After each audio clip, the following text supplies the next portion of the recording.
السلام عليكم أعزائنا المشاهدين. العادة في مينا توكس نتكلم عن السرعة، الحلبات، المحركات والسباقات، لكن ضيفنا اليوم ما جاء من عالم رياضة المحركات، لكنه يفهم اللعبة الكبيرة خلف أي رياضة ناجحة: تمويل، الرؤية، وبناء مشاريع رياضية. في الحلقة الثالثة نستضيف المستثمر الأمريكي بن هاربورغ، أحد ملاك نادي قادش الإسباني ومالك نادي الخلود السعودي. بنفتح معاه ملف الاستثمار الرياضي من زوايا مختلفة. أنا أحمد باعقبة، وأهلا بكم في الحلقة الثالثة من مينا توكس.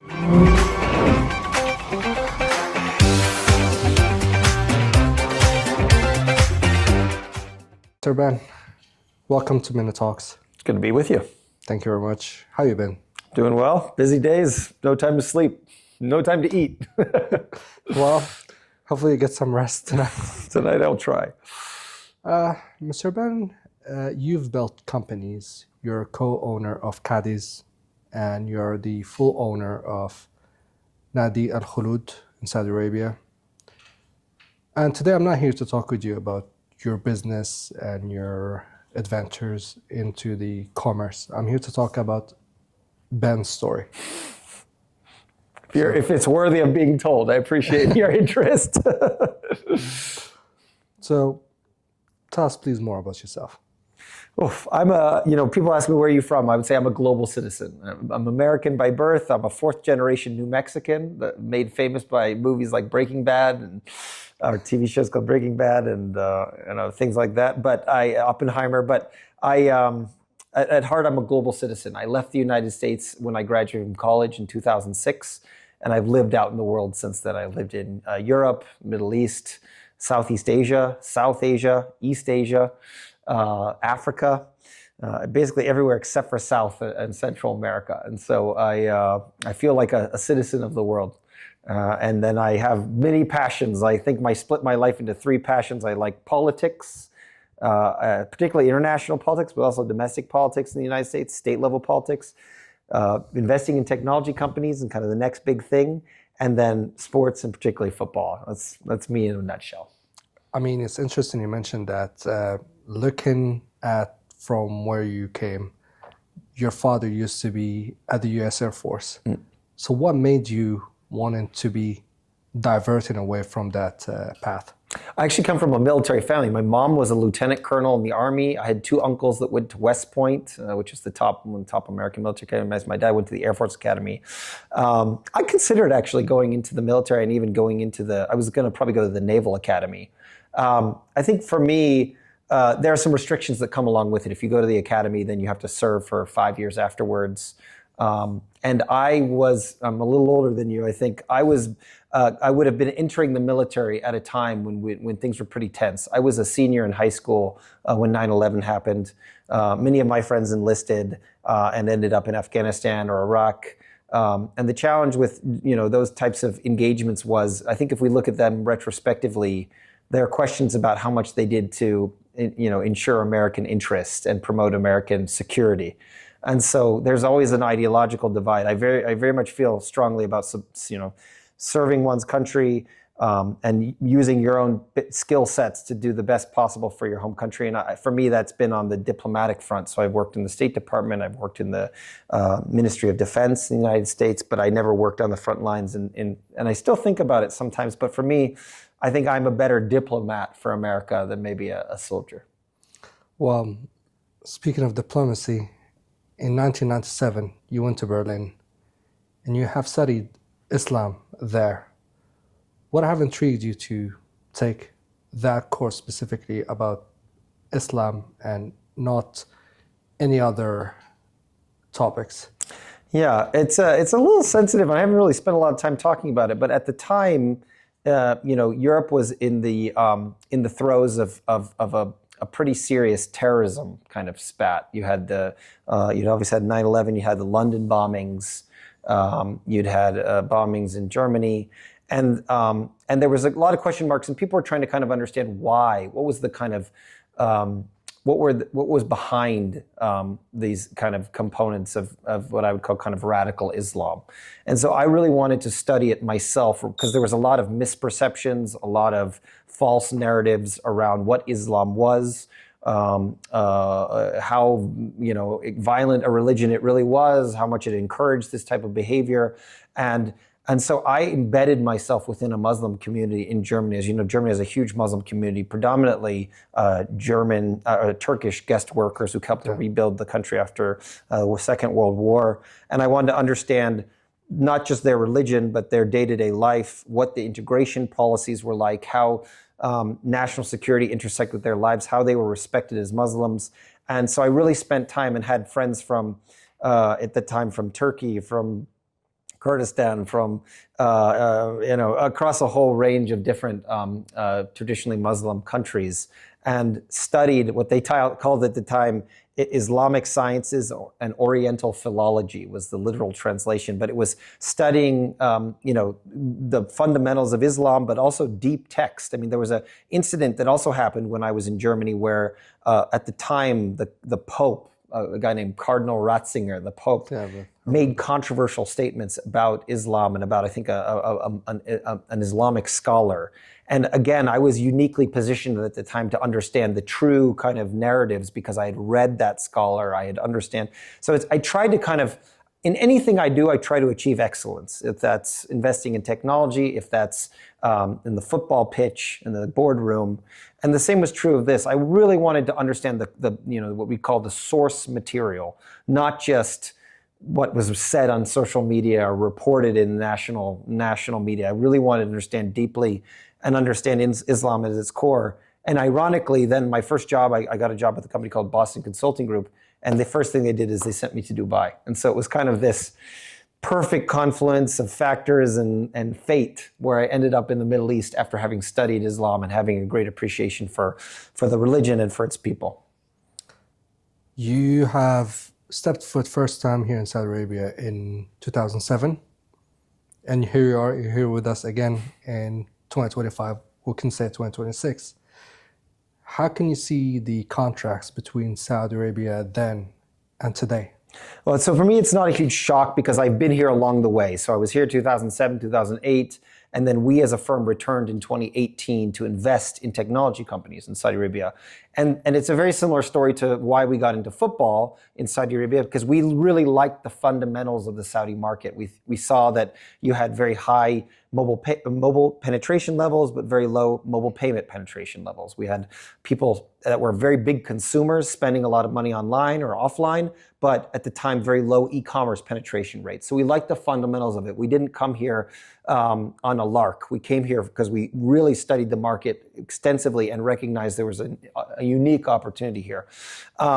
But in terms of the contrast that I experienced then and now, the Saudi government, I think to its great credit, has spent a huge amount of time developing its national talent, sending people abroad to kind of get exposure to global best practices and also to universities and education. And it's just night and day the difference I see between 2007 and now in terms of the caliber of the workforce, of the entrepreneurial drive, of the energy and kind of the growth momentum you feel in the market. Those were days when it was still very much a petro state, where it was all fully dependent on what was being pumped out of Aramco. Today, you can see the innovation in the streets. You can see a new generation of really hungry entrepreneurs building businesses that scale nationally and regionally or even globally. Obviously, socially, things have changed quite a bit. And I was comfortable in the old Saudi Arabia, and I'm comfortable in the new Saudi Arabia. So it's change. I wouldn't say it's better or worse, but it's just a very different society that I encounter today. In those days, there were no movie theaters. Most of the restaurants that I attended were segregated. And in some ways, that prepared me for where I live and work now in Al Qasim, because still today in Aras, many of the restaurants are segregated. Many of the women still choose to cover themselves fully. And I can fully appreciate that. It's not, I think for many foreigners coming into Qasim or Saudi Arabia today, that would be a different environment for them. But for me, I feel comfortable because I've been with and in this market for 2 decades, and I've seen all of the different derivations of culture, of conservatism, of how people want to live and express themselves socially. And so I can kind of feel comfortable in any circle here. Seeing how you love to take a step and venture into the unknown, what was the most frightening investment you have done, or something that you felt like it shook you and you still went for it? Well, I mean, this investment itself, I think a lot of people questioned, right? I mean, the idea of getting involved in a market where you're competing with Aramco, PIF, Neom, kind of, Al Ula, and that's kind of the competitive dynamic. That's the capital base you're up against. I think a lot of people thought I was crazy, and not just foreigners. I mean, people often say to me, "Oh, okay, you've invested in the Saudi market, and that's going to open the door for foreigners to come into the market." I would contend I have opened the door actually more for Saudis to take ownership in Saudi clubs, because I think a lot of Saudis were sitting on the fence, waiting to see if I would succeed or fail, on the basis that they also were scared to enter this kind of a dynamic. And so I always say I'm not the first foreign investor in Saudi football. I'm the first independent, non-government affiliated investor in Saudi football. It doesn't matter what passport I hold. And so in that sense, I think a lot of people question the sanity in getting involved in a place like this, especially not in a city like Dammam or Riyadh or Jeddah, instead in a place like Qasim, where most Saudis have never been, let alone most foreigners. I mean, it's another planet for most people relative to what they experience, say, in Riyadh. And so I think all that combined for a dynamic where people are kind of really challenging whether this made any sense. And now we're 3-4 months in. It's certainly been very challenging, but honestly, unequivocally, I feel it was the right decision. And I feel that is rewarded every day by the warmth and the positive feedback I receive from the Saudi population, social media, from other owners and operators, and just a general consensus that this is the dawning of a bit of a new era in Saudi football of privatization, which is beneficial for everyone, and fans and government and owners alike. And so for me, I think this was one of the scarier but really rewarding and still very much in its infancy in terms of investments. Well, speaking of football, I believe that the first match you have attended was in 1997 at Cadiz. Was that one of your reasons to invest into the football club of Cadiz?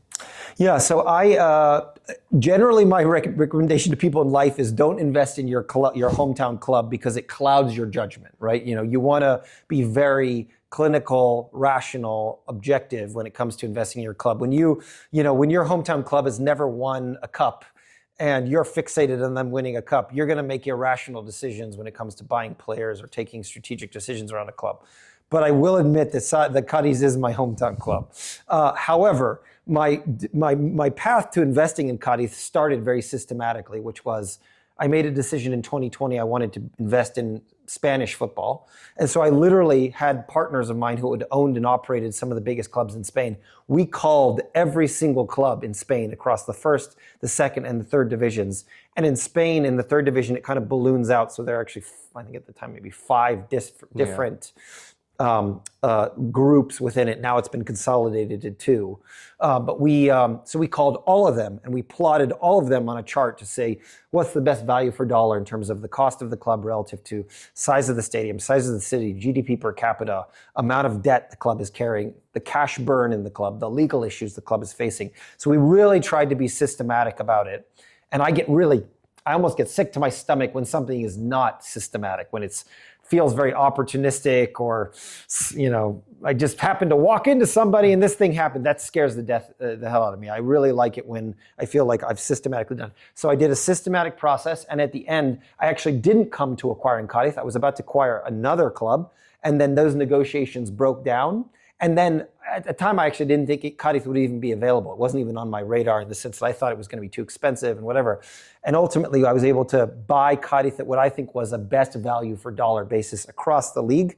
The fact that it's my hometown club too is just the cherry, on top. But it's been lovely, and it helped me to reunite with my friends from middle school who I thought I'd never see again. It's brought me back to my roots and people that I love and care about. And so it's been a wonderful experience, even though it has had its own ups and downs. So before you were a sport investor, what was your first heartbreak as a sport fan? Oof, man, that's a good question.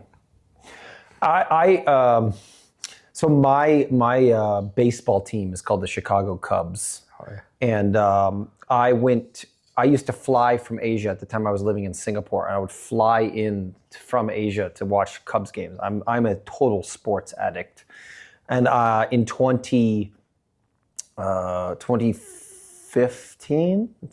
going to get my numbers wrong.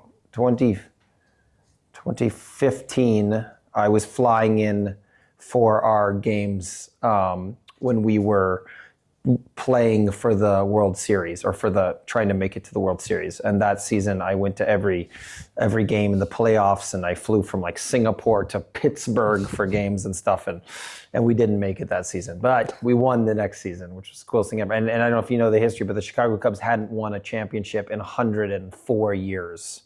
So they had like the longest drought in the history of baseball, because the Red Sox had broken their drought previously. And so I'm used to suffering. You know, people often ask me, they say, who's your team in the UK? I don't have one. I literally could care less about the EPL. People say Messi or Ronaldo. I don't have an answer for you. I'm not a fan of either one of them. I am a sufferer. My clubs are small clubs that have, really hardcore fan bases, but that, have never won anything. So Cadiz, we've never won anything. We finished the highest 12th in La Liga when we were the owners.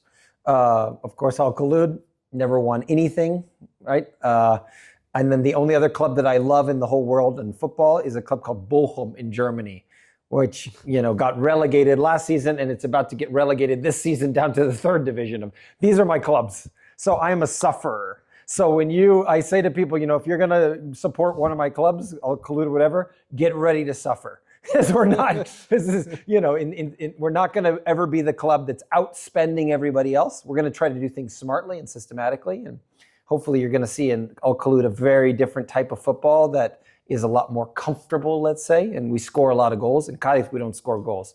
That's a different story. But I am a sufferer, so I pick clubs that put you through it. Well, as somebody who watches motorsport and Formula One, I'm used to suffering as well. So my question to you was actually why Al-Khulud, but now that I realize that you're suffering. I've got an answer to that too. But Al-Khulud is not, I didn't choose it because I wanted to suffer, of course. We chose Al-Khulud, one, because we thought Al-Qasim was a really exciting part of the country to be in.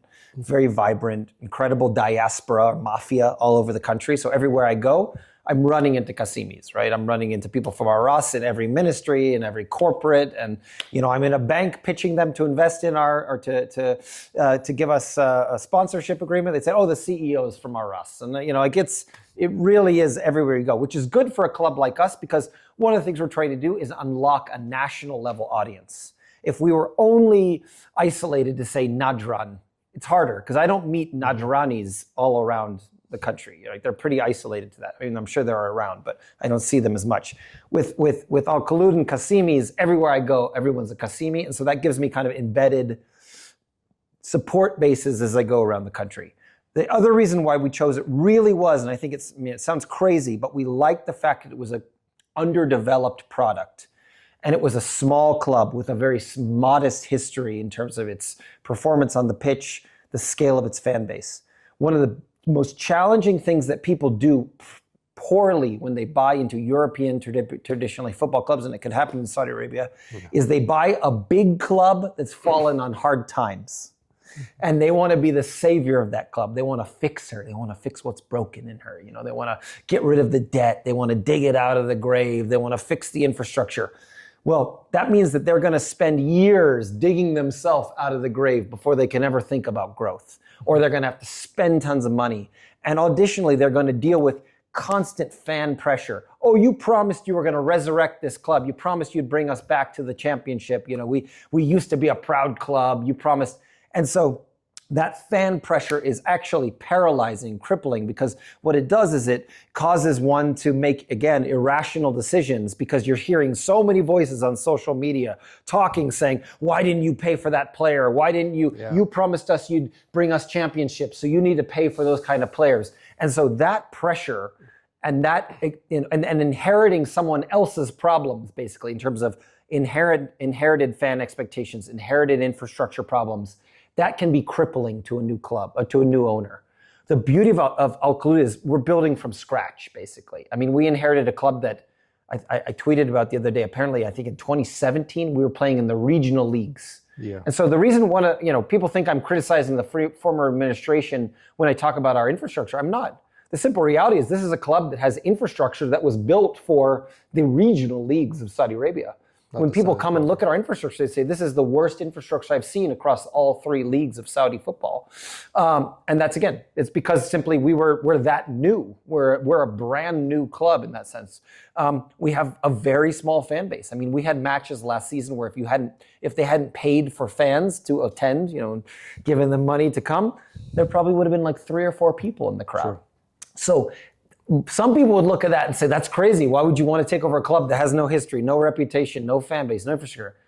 What it does is it gets us the ability to build from scratch. And we can build a new fan base that are like-minded, that care about the club and care about the crest rather than stars or wins. You build a club where, no disrespect to Al Nassr, but like right now, jersey sales that are off the charts.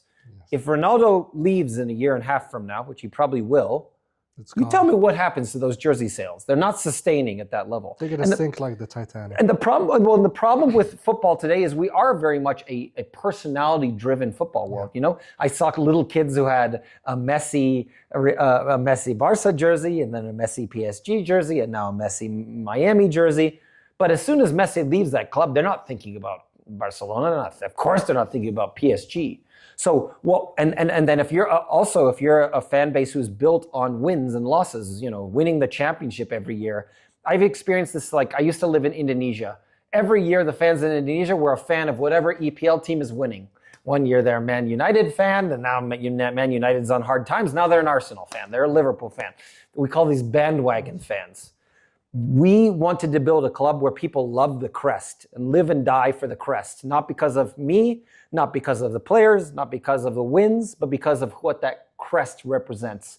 We can do that in Al Khaloud because we could rebuild it from scratch. We can build the infrastructure from scratch so that from day one, we have the best kind of international standard infrastructure, stadium, training facility. So all of that and then we can do it in a no pressure environment. I don't even mean low pressure. I mean no pressure. I mean, I don't know if you saw the tweet I did recently where I was joking about us making it to the semifinals of the King's Cup. That's really we're kind of like just happy to be here, right? Like we can't believe we're here and that's because no one expected us to be here, and most people expected us to get relegated this season. So when you're building in that environment, the joke is that I have friends that run some of the highest spending clubs in Saudi Arabia. When they lose a match against a good opponent, they're getting death threats. When I lose a match against a bad opponent, people say, it's okay. We got him next game, So there's this really positive feedback cycle rather than this negative pressure of how could you lose? How could you, not achieve or whatever? That positive reinforcement cycle is really motivating to building a good club, a healthy club, and a sustainable club. Speaking of the Saudi League, we know that Cristiano Ronaldo is the poster boy for the league and advertising it either in Saudi or outside of Saudi. And one of the most common comments we've heard from him is that Saudi Pro League is going to be top 5 in the world at some point. What do you think it's missing, or what does our league need to reach that level, realistically speaking? Well, first off, I think we might already be there. And that's less to do with us and more to do with the decline of other leagues. The French league this year has no TV contract. The Italian league is a bit on the decline. Germany is a league where one team wins the league every season. I don't even understand. I mean, I'm a German football fan, but I still don't understand the point of being a German football fan. We had Bayer Leverkusen unexpectedly winning last season. But generally speaking, I think they're up by I think this year Bayern Munich are up by 12 points right now already early in the season. I mean, it's so those leagues have declined, and Europe as a whole. I mean, President Trump was talking about today, I saw before we started this interview, about how Europe has become anti-innovation, anti-capitalist, anti-growth. Markets are stagnating, birth rates are declining rapidly, economics are declining rapidly. So we are fortunate to sit in a market which is on the rise. People are spending money. The league is spending money. Fans are excited. They're energized. So we are a growth stock. Many of these European leagues are like a neutral stock or a sell. And so that alone means that players around the world want to play here. And that's why I got so animated this week on social media about us overspending for global players. I cannot tell you, my phone is over there blowing up right now with agents around the world trying to get their players here to Saudi Arabia. Now, partially that's because they think there's a lot of money here, which there shouldn't be. That shouldn't be the perception. But it's partially because this is an awesome place to live and work. This league is full of stars that you wouldn't face if you're playing a normal league match in Italy or France. And so it's a great place to live and work. And so as a result of that, I think we already might be a top 5 league. I think we're probably on the border of being better than the French league. But in the long term, to answer your question, what we need to build a sustainable, more even, we call it, the word I use is parity league. You can't have a league where, there's 4 or 5 clubs that have all of the resources, all the star power, and it's only between them every season. We need a league where that bottom half of the league is elevated. So you just saw Real Madrid lose a match, a couple of days ago. When I was at Cadiz with one of the lowest budgets in the league, we beat Real Madrid away. We beat Barcelona with Messi on the pitch. We consistently beat Atletico de Madrid. We beat almost every club in all of Spain, Sevilla, Betis, you name it. And that was with the lowest payroll in the league, or one of the bottom 3. And so that's a different league where the quality of players isn't that astronomically different between the clubs. Still today in Saudi Arabia, we have huge differences. And so what we need in Saudi Arabia is a league where we have ultimately a sustainable TV contract that feeds a sustainable revenue stream for players, and then some forms of salary caps or financial fair play at the top that bring it more even so that those resources are spread around, so that it's not all concentrated in a few big players playing in 4 or 5 clubs. That revenue, at least, or that spending power is distributed around the league, and then you'll get a much stronger league because every day you're facing great clubs rather than I even as Al-Khaloud, I don't want to be winning matches like we did earlier this season 5-1. That's not a good look for the league. We need to be winning 2-1, 2-0, 1-0. Well, speaking of the league, we have one of, I would say, main weaknesses, and that is the attendance. Top clubs, Ittihad, Al-Nasr, Al-Hilal, Ahli, you have big numbers of attendance in the stadiums. What can be done to change those numbers for the remaining of the league? Yeah. People want to talk about weather. And I, now living through an SPL season, that's absolutely bogus. I mean, there's like 3 or 4 games at the beginning of the season where the weather's rough and we're playing at night, but it's not like I had one bad game this season. We had our first game at Etefaq where I was sweating so much that I looked like a bloated fish. Outside of that though, the weather here for most of the season is better than Europe. It's great. I mean, people in the UK and elsewhere are freezing to death, and in parkas, we're in comfortable weather, whatever. So it's not a weather issue. You don't need air-conditioned stadiums. You don't need every stadium in Saudi Arabia to be enclosed like they were in Qatar during the World Cup, okay? What needs to change, though, is that the game day experience, the stadium environment, just the overall experience for families and kids is terrible in most Saudi stadiums. I mean, I was shocked a few years ago. I went to the match of the century between Ronaldo and Messi. Remember that match? Yeah.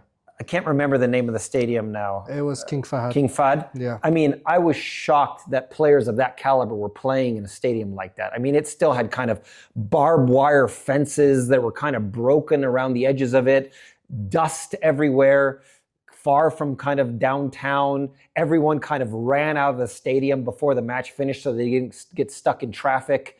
Terrible amenities, bathrooms, food, etc. No pre-game vibe, no post-game vibe, right? So we need to reimagine the fan experience in Saudi Arabia so that it's closer to what we have in America with our football stadiums for the NFL or for MLB or whatever, which is much more entertainment first, family-friendly, great food, great amenities, great toilets, clean, organized. ideally in more urban environments where people can come out of their favorite restaurant or cafe and walk across the street and be in the stadium, not something that's out in the middle of nowhere in a parking lot, right? Like that whole fan experience and media experience. And so that's where it was so empowering for me to kind of put out a tweet early in this season and get feedback from fans. What I love about the Saudi fans is they're not like, I mean, I'm sure there are lots of trolls out there, but I get a huge amount of concrete, actionable feedback. It's like 1, 2, 3, 4, this is what's wrong.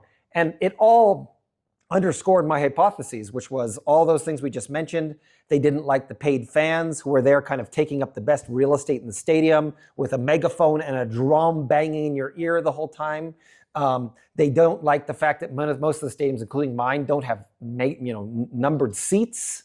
Like, these are all quick wins. These are easy things to fix. I mean, some of those things.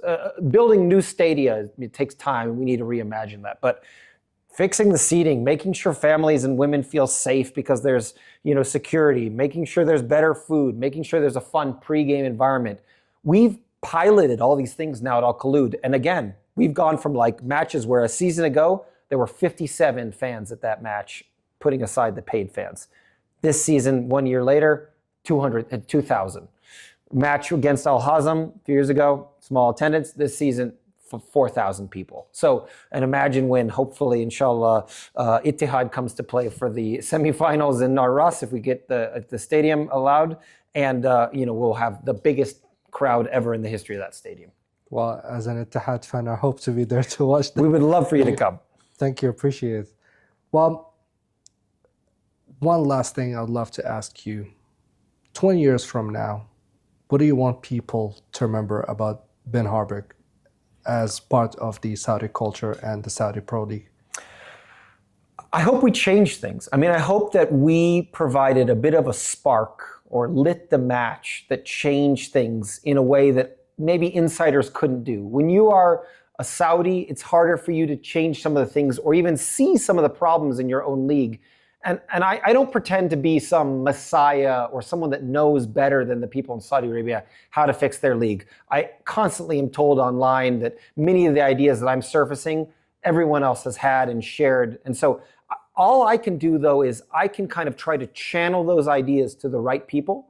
And I can create a rationale, a case study to prove that those are what's necessary to evolve this league in a positive direction.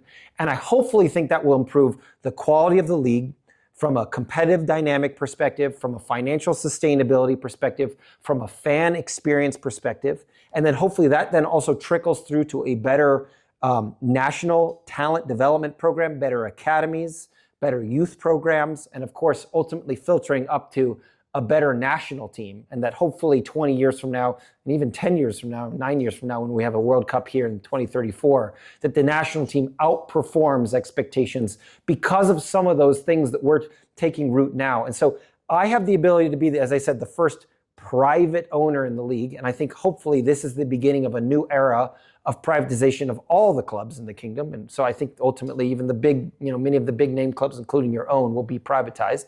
But hopefully that harkens a new era where fan experience is prioritized, talent is developed, players are acquired and bought and sold in sustainable ways. The league is forced to find sustainable revenue streams rather than government subsidies. And so hopefully people remember me for maybe lighting the spark that kicked off a revolution that changed Saudi football. If all that they remember me for, then I've done my job. Mr. Ben, thank you very much for being here with us. And I know this won't be our last time. Appreciate it. Thank you very much. Thank you.